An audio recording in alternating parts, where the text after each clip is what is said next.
Kini bahasa Arab lebih mudah dengan Think Quran.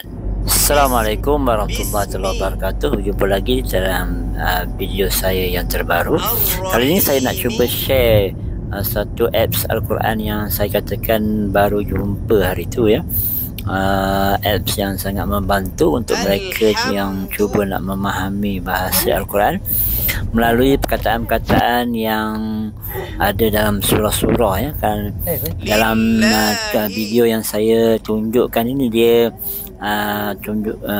mengajar kita tentang perkataan-perkataan melalui surah-surah lah ya.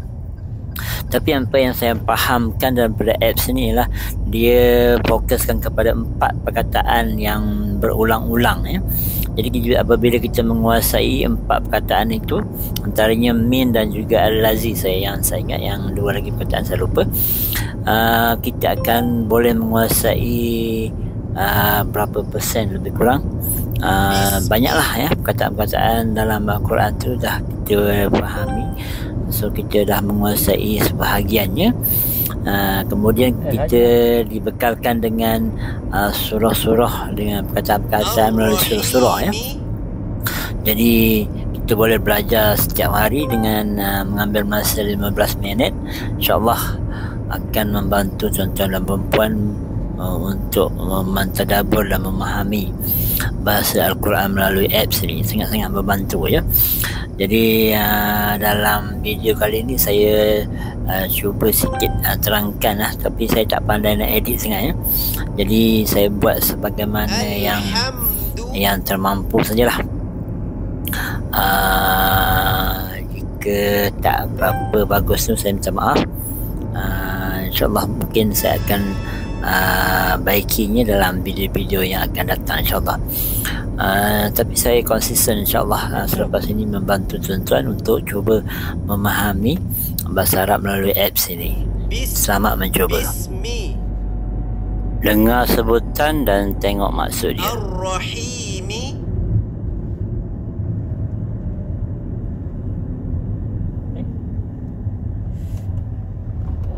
Alhamdu, Mana?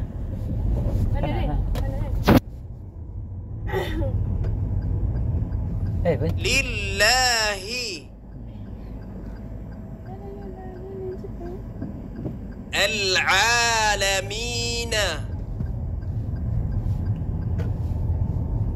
Tulisan yang warna biru tu padankan dengan maksud dia.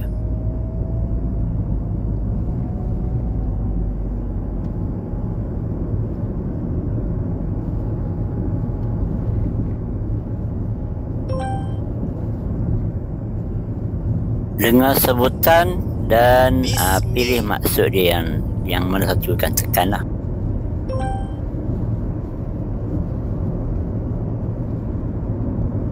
Okey, yang ini yang Maha Penyayang tu kita pilih yang Arab yang mana satu tekan lah. Ar-Rahimi, Yang mana satu.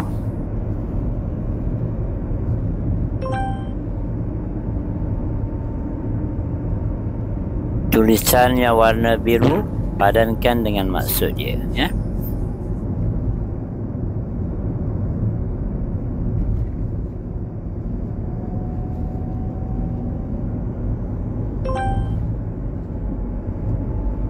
Yang ini kita kena pilih yang jawapan tu betul ataupun salah.